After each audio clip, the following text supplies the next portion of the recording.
तर आज आपण संवाद साधणार आहोत ते आहेत खगोलशास्त्रज्ञ डॉक्टर अरविंद रानडे. खगोलशास्त्र आणि अंतराळ विज्ञान या दोन विषयांमध्ये ते पारंगत आहेत आणि सध्या विज्ञान प्रसार या दिल्लीच्या संस्थेमध्ये 2004 पासून ते विज्ञान प्रसाराचं कार्य करतात.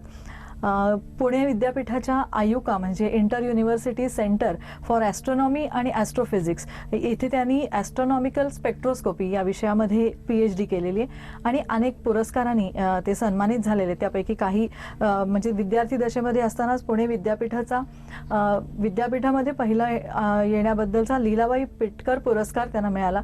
त्यानंतर मध्य प्रदेशातील विपिन जोशी फाउंडेशनचा आचार्यश्री पुरस्कार त्यांना प्राप्त झाला आणि त्यानंतर पोलंडमध्ये भरलेल्या ॲस्ट्रॉनॉमीचा लोकांपर्यंत प्रसार करण्याबद्दलची जी कॉन्फरन्स होती त्यामध्येही त्यांनी भारताचं प्रतिनिधित्व केलेलं होतं.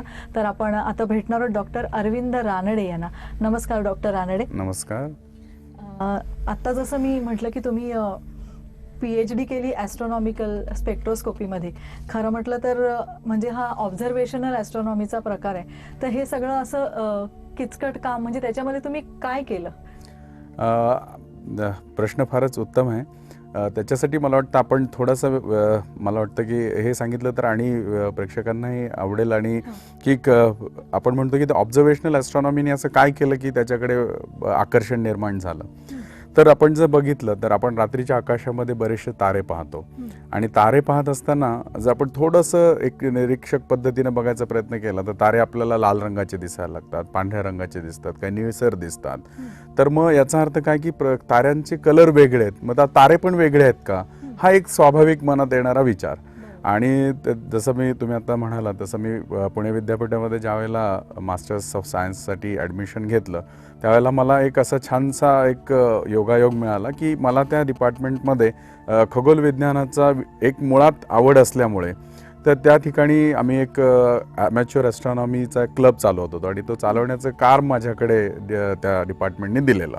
त्यामुळे साहजिकच पुण्यात असलेली आपली जी आयुका जी पूर्ण जगभर प्रसिद्ध आहे तिथे जाण्याचा योगही मिळाला. मग तिथे गेल्यानंतर अर्थातच नार्वेकरांसारख्या व्यक्तिमत्वाबरोबर इंटरॅक्शन करायला मिळणं हेही तितकंच माझ्यासाठी फार महत्त्वाचं ठरलं. मग त्या निमित्तानं कायम आयुकामध्ये जायचा योग आला. मग त्या काळामध्ये दुर्बिणीतनं आम्ही बऱ्याचशा गोष्टी बघायला सुरुवात केली. मग त्यावेळेला मुळात जो फॅसिनेट करणारी आहे ते आपला चंद्र कसा दिसतो, वेगवेगळे आपल्याला असलेले प्लॅनेट्स कसे दिसतात, शनीला रिंग काय, असे काही काही छोटे छोटे प्रश्न निर्माण झाले. मग त्याच योगायोगाने ज्यावेळेला मी MSc करत होतो त्यावेळेला मला आमच्या वेळेसच्या काळामध्ये 2 वर्षासाठी प्रोजेक्ट करायचा होता. हेच जर का मी MSc इन फिजिक्स केलं असतं तर ते शेवटच्या 6 महिन्यासाठी होतं. पण मला 2 वर्षाचा जो काळ मिळाला त्यामुळे मला आयुका जवळ असल्यामुळे तिथे इंटरॅक्शन्स करायला मिळाल्यामुळे तिथे प्रोफेसर रंजन गुप्ता म्हणून होते, ते ऑब्झर्वेशनल ॲस्ट्रॉनॉमीमध्ये काम करायचे. तर मी त्यांच्याबरोबर ती जॉईन झालो. मग त्यावेळेला त्यांनी मला पहिल्यांदा 1999ला त्यांनी मला अशी एक संधी दिली की आपल्या माउंट आबूला म्हणजे ही 98-99ची गोष्ट आहे त्यावेळेला 1.2 मीटरचा एक मोठा गुरुशिखर ऑब्झर्वेटरी आहे. ती अहमदाबादच्या फिजिकल रिसर्च लॅबोरेटरीच्या अंतर्गत कार्य करते. तर त्यांनी मला तिथे जायला सांगितलं की तू तिथे जा आणि वेगवेगळ्या ताऱ्यांचं कसं अभ्यास केला जातं किंवा ऑब्झर्वेशनल ॲस्ट्रॉनॉमी काय आहे हे एकदा तू बघून घे. मग त्यात काय म्हणतात त्याला दुधात साखर आधीच विषय आवडणारा आणि तिथे जायचा मला योग अगदी 98ला मिळालेला. मग तिथे गेल्यानंतर मी पाहिलं तर तिथे पूर्णपणे जवळजवळ 1.2 मीटरचा मोठा आरसा असलेला टेलिस्कोप हा फुल्ली ॲटोमॅटिक पद्धतीनं म्हणजे त्याला कुठल्याही पद्धतीनं माणूस फिरवत नाही, तर नुसते बटणं दाबली की तो टेलिस्कोप फिरतो, त्या ताऱ्यांकडे जातो. आणि त्याच्याबरोबर बॅक एंड इन्स्ट्रुमेंट जो म्हणतो ज्यावेळेला आपण जिथे दुर्बिणीच्या आयपीसला जसं आपण डोळा लावून बघायचा प्रयत्न करतो तिथे डोळ्यांची बघायची गरज नाही, तिथे वेगवेगळे इन्स्ट्रुमेंट्स ठेवलेले असतात. मग त्याच्यामध्ये स्पेक्ट्रोमीटर आहे, पोलॅरिमीटर आहे, CCD कॅमेराज असतात. मग त्यातनं तो निरीक्षण करतानाचं जी एक्साइटमेंट मिळाली त्यावेळेलाच ठरवलं की आपण ऑब्झर्वेशनल ॲस्ट्रॉनॉमी किंवा निरीक्षक पद्धतीचं जे खगोल विज्ञान आहे त्याच्यामध्ये आपल्याला काम करायला मिळालं तर खूप आनंद होईल. आणि मग अनावधानाने किंवा एक योगायोग म्हणता येईल की मला जस्ट मास्टर्स ज्यावेळेला मी कंप्लीट केलं 2000च्या काळामध्ये मला योगायोग झाला आणि मला तिथे PhD करण्यासाठी पण चान्स मिळाला. आणि त्या निमित्तानं मी रंजन गुप्तांकडे जॉईन झालो. मग त्यावेळेला ग्रॅज्युएशनच्या काळामध्ये नाडेकरांनी पण आम्हाला शिकवलं, ते आम्हाला स्टॅटिस्टिकल मेकॅनिक्स शिकवायचे.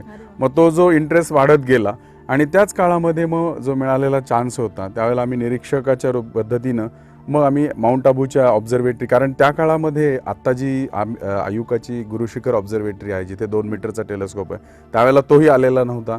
किंवा त्यावेळेला हनले जे IIAचं इंडियन इन्स्टिट्यूट ऑफ ॲस्ट्रोफिजिक्सचं जी काही संस्था आहे बेंगलोरची, त्यांचा पण टेलिस्कोप अवेलेबल नव्हता. मग त्या काळात 1.2 मीटरचा टेलिस्कोपच जास्त प्रचलित होता. त्यामुळे तिथे काम करायला मिळालं. मग त्याच वेळेला ठरवलं की आपण आता निरीक्षक पद्धतीचा अभ्यास करायचा, आणि तो मिळालेला चान्सचा मी संधीचा उपयोग केला आणि ठरवलं की ताऱ्यांचा आपण अभ्यास करायचा. बरं, आता तुम्ही हे जेव्हा सांगताय तेव्हा माझ्या मनात एक साधा प्रश्न येतोय अगदी, की म्हणजे तुम्ही असे नवीन नवीन तारे शोधलेत का किंवा काय, तर याबद्दल आपण बोलत राहूया. पण आता एक छोटीशी विश्रांती घेऊया.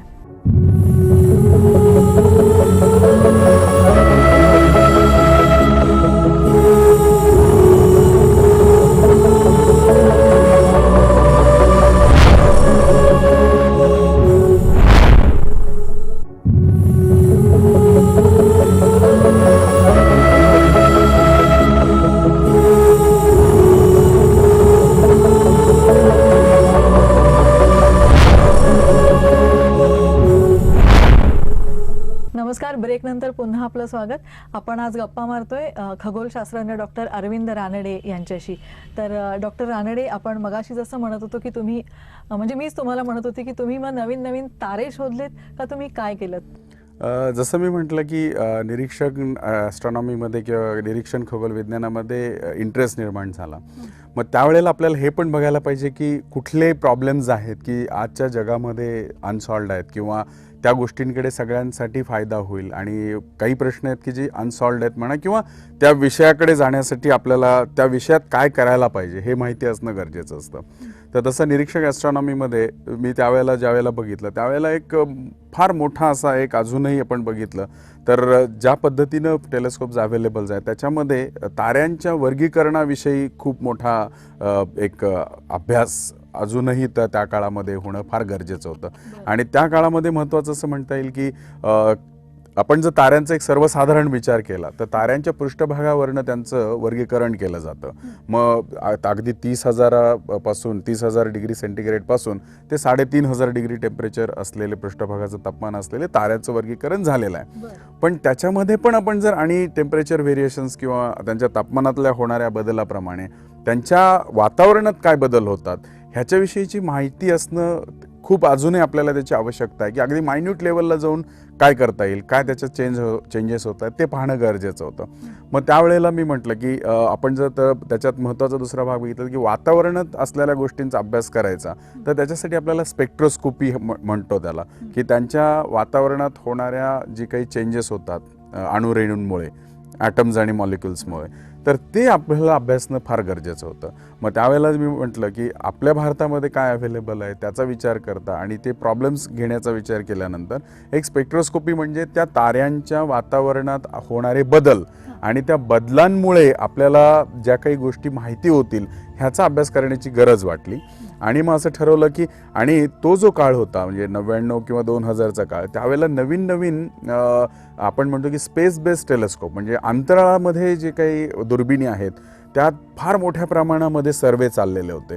म्हणजे त्याला आपण एक 2 मास सर्वे आहे की 2 मीटर जो टेलिस्कोप आहे तो ह्याच्यामध्ये वातावरणात आपल्या स्पेसमध्ये फिरतात, तर ते प्रत्येक सॅटेलाइट्स बरोबर, आणि त्यांनी प्रचंड डेटा गोळा केला. मग प्रचंड डेटा गोळा केला म्हणजे काय केलं तर त्यांनी आपल्या साध्या डोळ्यांना न दिसणारे पण 2 मीटर टेलिस्कोपमध्ये दिसणारे असे भरपूर तारे, पण त्यांचं अजून क्लासिफिकेशन झालेलं नाहीये की त्यांना कुठल्या प्रकारचे तारे आहेत ते अजून ते कळलेले नाहीये. ते करण्याचं काम हा तुमच्या कामाचा भाग होता. एक्झॅक्टली, अगदी बरोबर, तसंच म्हणायला काय हरकत नाही. मला एक अगदी सामान्य माणसाच्या किंवा विद्यार्थ्याच्या भूमिकेतून प्रश्न विचारायचा आहे की हे जे सगळं खगोल विज्ञान आहे त्याचा उपयोग काय? त्याच्यामध्ये आपल्याला तसं बघायला गेलं तर खगोल विज्ञानाचा उपयोग एक आहे डायरेक्ट आणि एक आहे इनडायरेक्ट. आपण जर डायरेक्ट बघायला गेलं तर एक लक्षात येईल, तुम्हाला एक साधं उदाहरण सांगतो की आज आपण एवढं टेक्नॉलॉजिकली ॲडव्हान्स कॅमेराज बघतो किंवा CCD कॅमेराज आलेले आहेत आणि हाय रिझॉल्युशन आपण जी गोष्ट करतो, ह्याचं मूळ कारण काय आहे तर हे खगोल विज्ञानाचाच एक मिळालेला आपल्याला त्यातनं मिळालेला म्हणता येईल की फायदा आहे की त्याच्यामधनं मिळालेलं हे फळ आहे. कसं तर मुळात आपण ज्यावेळेला म्हणतो की आपल्याला साध्या डोळ्यांनी दिसणारे ज्या वेळेला तारे आहेत ते बंद झाले की आपण टेलिस्कोपचा वापर करतो. मग टेलिस्कोपमधनं आपल्याला आणि कमी तेजस्वी असलेले तारे दिसतात. पण ते दिसल्यानंतर काय तर आपल्याला अजून जे फेंटर आहेत किंवा जे कमी तेजस्वी आहेत त्या ताऱ्यांचा अभ्यास करायची गरज होती. मग त्यांचा डेटा रेकॉर्ड करायचा.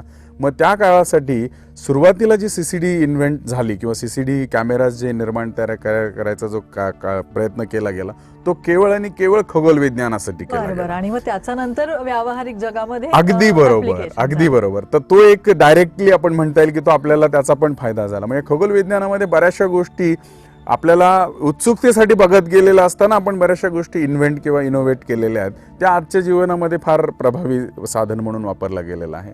त्यानंतर दुसरं महत्त्वाचं म्हणजे की आज आपण म्हणतो की सर्वात बुद्धिजीवी प्राणी म्हणजे मनुष्य.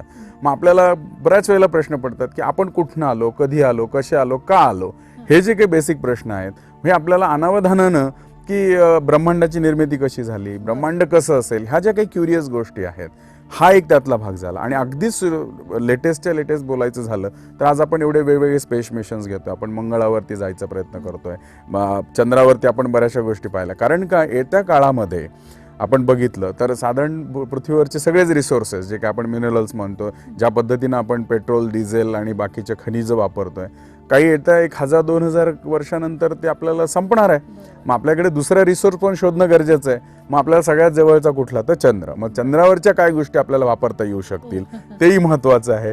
उद्या चंद्र संपला तर काय, मग हाही त्याच्यातला एक नकळत जो भाग आहे. त्यामुळे आपल्याला खगोल विज्ञानासारखा विषय थांबवणं आपल्यासाठी पण फायद्याचं नाही आहे आणि क्युरियस माइंड असल्यामुळे ते शक्य होणार नाही. मग खगोल विज्ञान आणि अंतराळ विज्ञान याच्यामध्ये नक्की कनेक्शन काय की ते याची अप्लाइड ब्रांच आहे?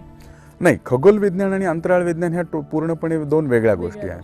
अंतराळ विज्ञान ज्यावेळेला आपण म्हणायचा प्रयत्न करतो तो हा सगळा रिलेटेड जो भाग आहे तो रॉकेटरी की आपण एखादी वस्तू म्हणजे आपण एक उपग्रह म्हटला की तो उपग्रह त्यांच्या कक्षेत कसा पार्क करायचा, त्यांना कुठल्या कक्षेत ठेवायचं, त्यांना त्या कक्षेपर्यंत कसं न्यायचं, आणि हे नेत असताना आपल्याला वातावरणातल्या वेगवेगळे अभ्यास असतील, रॉकेटचे वेगवेगळे अभ्यास असतील, त्या टेक्नॉलॉजी कुठल्या आहेत हे वापरायच्या आहेत ह्याचा अभ्यास असेल, आणि तिथे गेल्यानंतर त्या कक्षेत त्यांनी काय काय करायचं अपेक्षित आहे ह्या सगळ्यांचा ज्यावेळेला आपण अभ्यास करतो त्यावेळेला तो अंतराळ विज्ञान म्हणता येईल. तंत्रज्ञानाच्या अंगाने जाणारी ती शाखा. हा, आणि त्याचा पूर्ण रिलेशन्स अर्थसाठी आपण म्हणता येईल. म्हणजे थोडक्यात अंतराळ वैज्ञानिक किंवा अंतराळात जाणारी ॲस्ट्रॉनॉट्स असतात, अंतराळवीर, हे सगळ्यांचं रिलेशन ज्यावेळेला आपण विचार करतो तो झाला अंतराळ विज्ञानाचा भाग.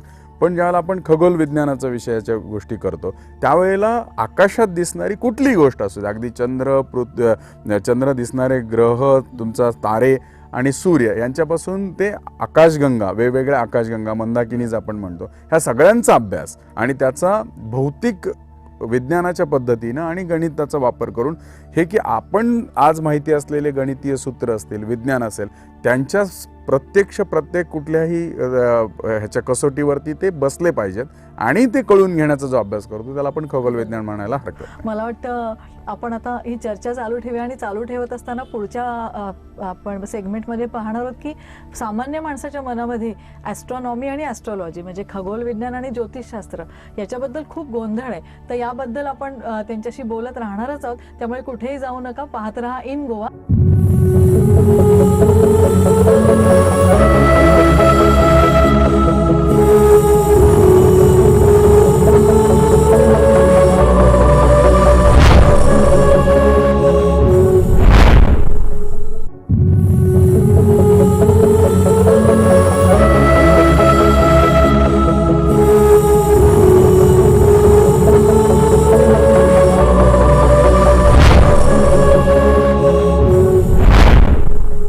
ब्रेकनंतर पुन्हा स्वागत. चालू ठेवूया गप्पा डॉक्टर अरविंद रानडे यांच्याशी.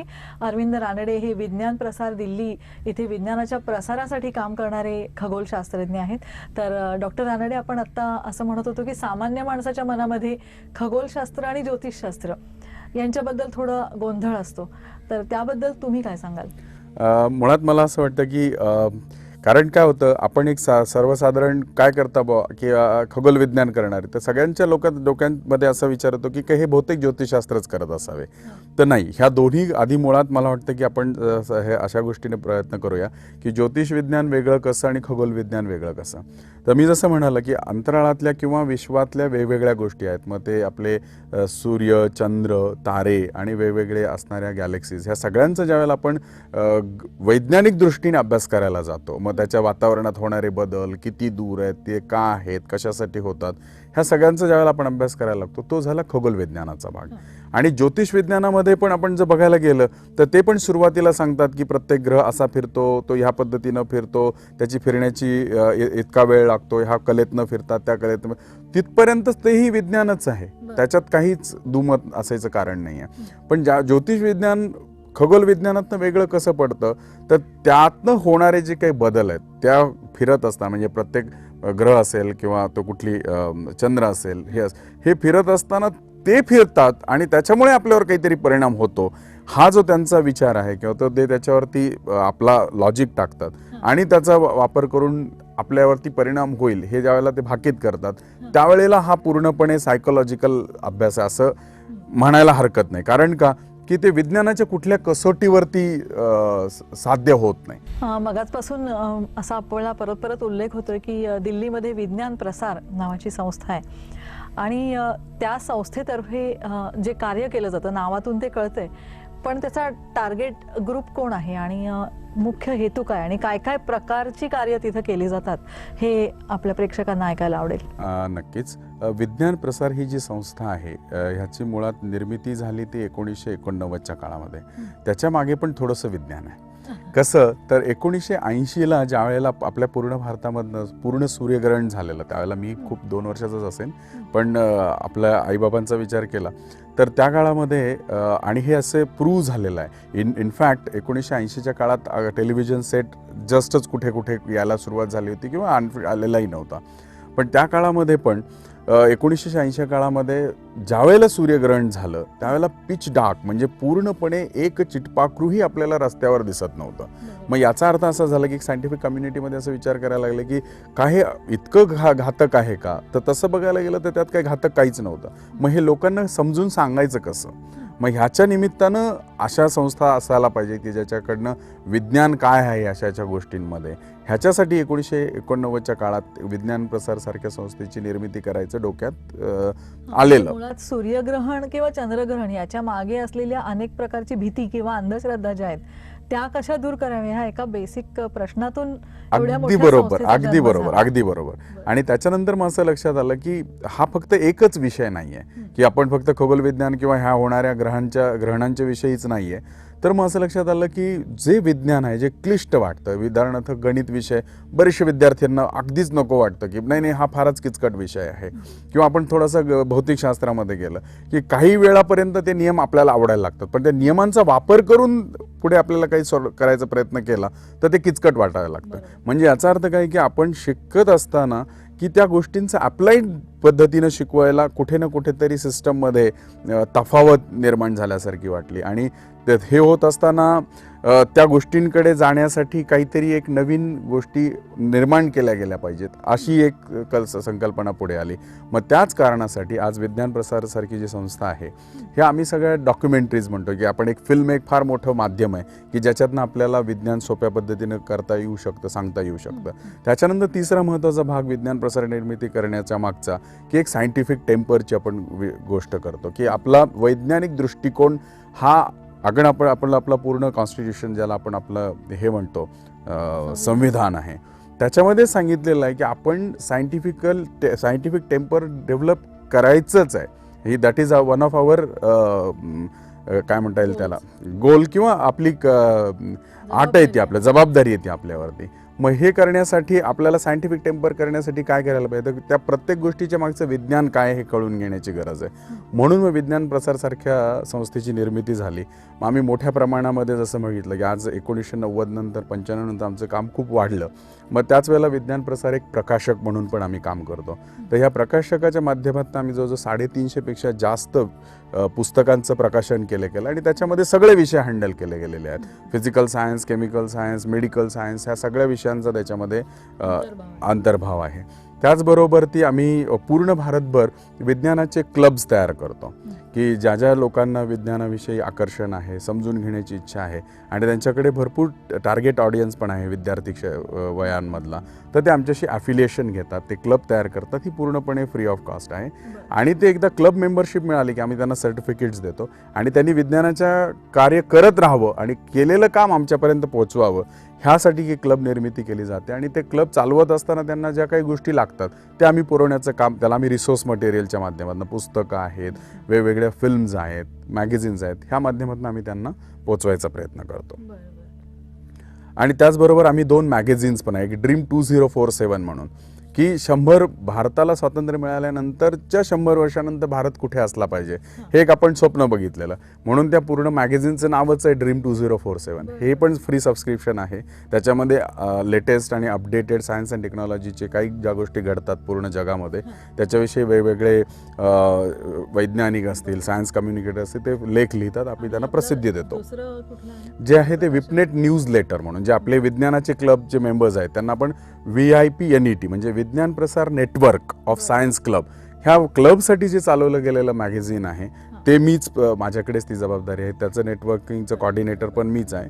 तर ते पण मॅगझिन आपण रन करतो. आणि त्याचबरोबर आपला दूरदर्शन, लोकसभा टेलिव्हिजन आणि राज्यसभा TV हे तिन्ही जे माध्यमं आहेत त्याच्यावरती आपल्याला एक कंपल्सरी म्हणता येईल की आम्ही त्यांच्याशी टायअप केल्यामुळे त्यांनी आम्हाला फ्री स्लॉट दिलेला आहे टेलिकास्टिंगचा. कुठल्या वेळांमध्ये आपण हे पाहू शकतो कार्यक्रम? अगर छान प्रश्न विचारला. मॅक्सिमम प्रोग्राम्स जे आहेत ते आपले शनिवारी सकाळी येतात की जे विद्यार्थ्यांसाठी असतात आणि काही रिपीट टेलिकास्ट पण होतात, राज्यसभेवरती पण होतात, लोकसभा टेलिव्हिजनवरती पण होतात. आणि हे आपले जे काही प्रोडक्शन्स आहेत, आज आपण विज्ञान प्रसारकडे बघितलं तर 450 तासांचा एवढे प्रोग्राम्स आपण तयार केलेले आहेत आणि सगळे विज्ञानावरती आहेत, सगळे विषय त्याच्यामध्ये. मला वाटतं याच्याबद्दल आपण आणखी बोलत राहूया. आता वेळ झालेली एका विश्रांतीची, कुठेही जाऊ नका. आपण गप्पा मारत आहोत डॉक्टर अरविंद रानडे यांच्याशी. भेटूया ब्रेक नंतर.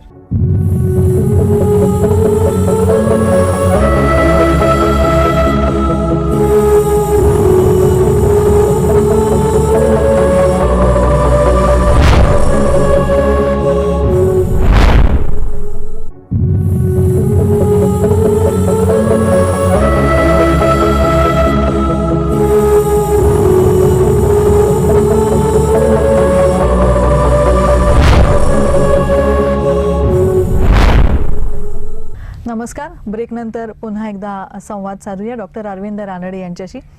खगोलशास्त्रज्ञ अरविंद रानडे, आपल्याला ते आता सांगत होते की विज्ञान प्रसार या नवी दिल्लीतल्या संस्थेच्या माध्यमातून विज्ञानाच्या प्रसारासाठी जे कार्य केलं जातं. तर डॉक्टर, तुम्ही म्हणत होतात की 2 तुमची पब्लिकेशन आहेत, त्यातलं एक आहे ते ड्रीम 2047 असं, आणि हे फ्री अवेलेबल आहे. तर हे कुठल्या माध्यमातून आपल्याला मिळतं? म्हणजे ते आपल्याला कुरिअर किंवा पोस्टाने मिळतं का त्याचं आपण वेबसाईटवरती पण मिळतं? छान प्रश्न विचारला. त्याच्यामध्ये आपल्याकडे दोन्ही माध्यमं अवेलेबल आहेत.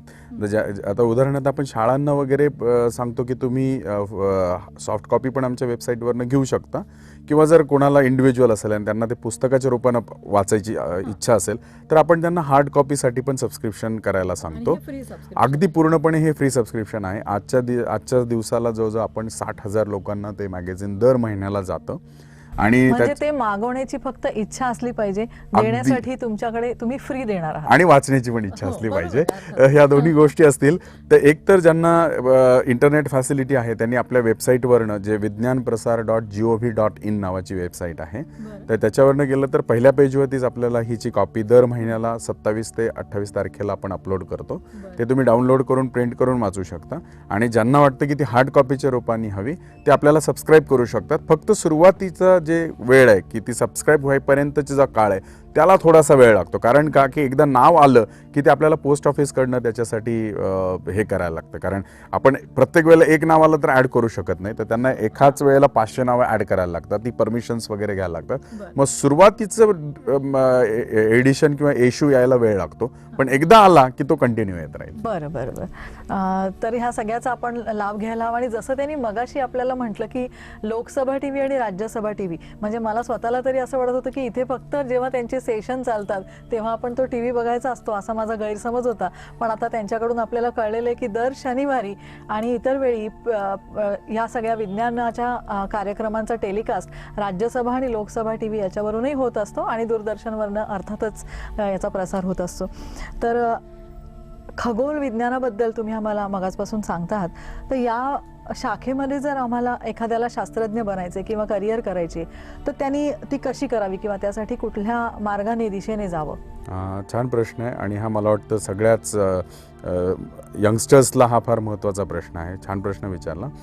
मुळामध्ये आपण ह्याच्यातनं दोन पद्धतीनं बघूया की आज भारतामध्ये काय गोष्टी अवेलेबल आहेत. तर तसं बघायला गेलं तर आपला भारत देश खरोखर खूप खगोल विज्ञानाच्या बाबतीमध्ये भरपूर छान पोझिशनवरती आहे. मी 4 संस्थांची नावं घेतो इथे की ते त्यांनी पण प्रेक्षकांनी पण आणि दर्शकांनी पण त्याची नावं लक्षात ठेवली तर खूप छान आहे. एक तर ज्या संस्थेतनं मी माझी PhD केली ती आहे जी inter university centre for astronomy astrophysics, त्याला आपण पूर्ण महाराष्ट्रभर आयुका नावाने ती जास्त प्रसिद्ध आहे. त्यानंतर बेंगलोरला IIA म्हणजेच इंडियन इन्स्टिट्यूट ऑफ ॲस्ट्रोफिजिक्स, जी Department of Science and Technology जसं विज्ञान प्रसार आहे तशीच त्यांची ती स्वायत्त संस्था पण आहे. त्याच DSCच्या अंतर्गत Aryabhatta Research Institute for Observational Sciences म्हणून नैनितालमध्ये, ती पण DSTची ॲटॉनॉमस इन्स्टिट्यूट आहे, ती नैनितालमध्ये आहे, ही बेंगलोरमध्ये आहे.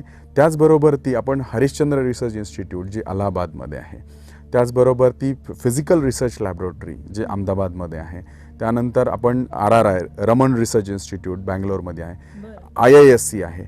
ह्या सगळ्या इन्स्टिट्यूट्समधनं खगोल विज्ञान करण्यासाठी भरपूर वाव आहे. आणि फक्त एवढंच आहे की आणि आता नवीन आलेल्या आयसर्स ज्या आहेत ह्या सगळ्या संस्थांशी टायअप आहे.